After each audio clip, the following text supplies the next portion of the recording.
Hello, my name is Alondra Pozos. I am here doing my interview for my kinesiology class with Charles Feng. Hello, I'm Charles Feng. I'm a chiropractor as well as an athletic trainer.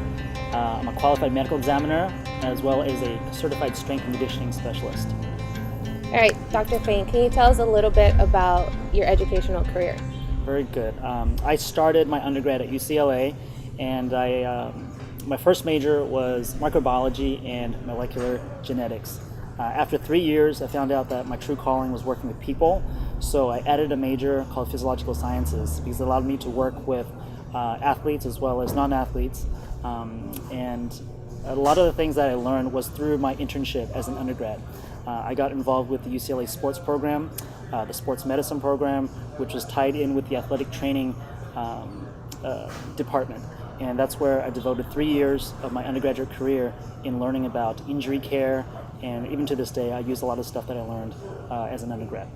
After graduating from UCLA, I spent 1 year away from academics. I did internships with the Los Angeles Dodgers as well as the Kansas City Chiefs before resuming school at Los Angeles Chiropractic College, where it took me about 3 1/3 years to achieve my Doctor of Chiropractic degree. Okay. Oh, wow, you've done a lot. I'm actually surprised. I didn't know all of that. Can you tell me why you chose kinesiology as your major? The biggest reason was that kinesiology is the study of movement of the human body. I feel like it's directly applicable to what we do on a regular basis. How we move, how we stand, our posture.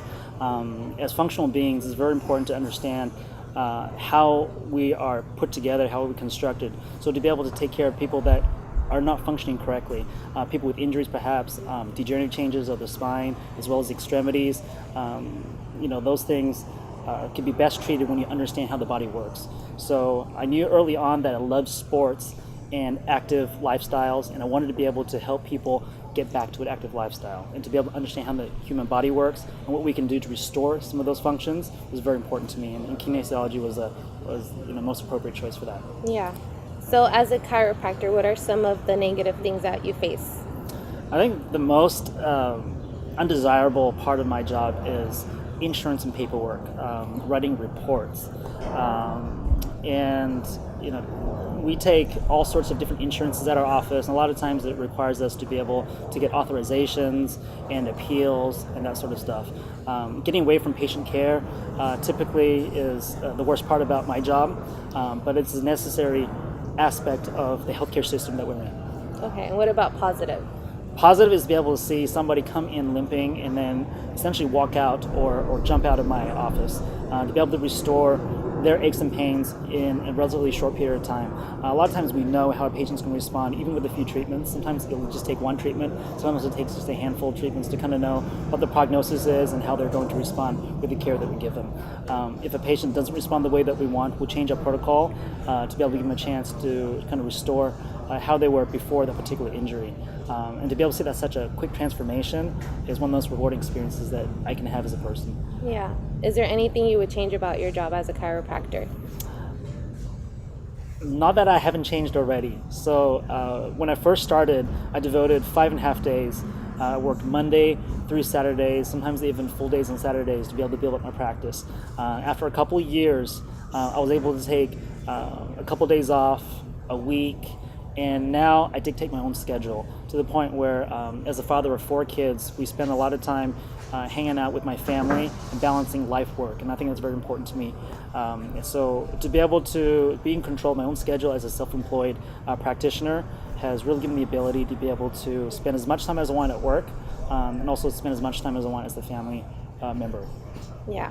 What about as an athletic trainer? What are some of the things that you have faced as an athletic trainer?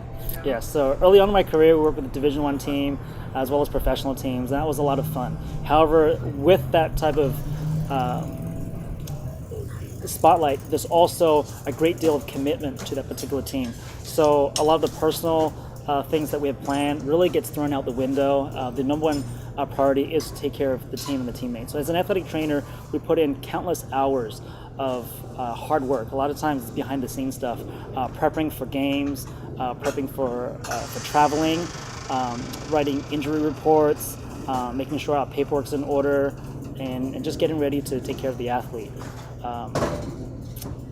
and how that's changed is, when I got away from working with the professional teams, I had a little bit more say to be able to work with athletic injuries as a chiropractor. But as an athletic trainer, it's a lot of hours of labor of love, and I'm glad that I've put in as much time as I have. But I'm very thankful that I have a lot more time now to be able to balance out my work as well as my life. Okay. And as an athletic trainer, did you ever think that that wasn't the job for you? There were times where it was pretty repetitive, long days, and those times, if you had time to think, you'd think, okay, is this what I want to do long term? Do I want to start a family? And will my family understand that I need to do as much traveling, as many hours as I need to do in the training room, and also at practice? So there were times where I would kind of reflect to see if this is a career that I could do for 20, 30, 40 years. And I came to the realization that this is something I could do maybe for a 10-year span. But as a career, I had some other things in mind. That's why I went to chiropractic school to pursue further education, which allowed me more options. Okay. And is there any certain qualities, characteristics that an individual should have before getting into athletic training or chiropractic? For athletic training, you really have to love what you do. You can't count the number of hours because sometimes you're working more hours than you have time to do anything else. It's really something that you get into because you love the environment. You enjoy being around athletes and getting them back to performing at a very high level. As a chiropractor, you have to be committed to essentially working independently. I think most chiropractors are independent practitioners. I've been fortunate enough to work with a group, so we have some people that work at my office that has really helped me, especially when I need to take time off, and vice versa. And I'll cover them when they go on conferences and vacations too. So I think before anything else, you have to love what you do, and then kind of dictate the amount of time that you want to spend doing that, because essentially that's going to be your career. Yeah. Do you have any words of encouragement for those students out there, searching for a career like that? I would say the first thing you want to do is kind of understand what your strengths and weaknesses are, to see if this is something that you really enjoy doing. And if you love learning about the human body, you're a hard worker, you have the ability to persevere even through hard times, then this is the career for you. If you're somebody that's still searching, take your time before you make a decision. Athletic training is not something that you want to go in lightly. There's a lot of opportunities for you to be able to help out and find out if this is something that you want to do. But I would recommend that no student go into any field without researching it,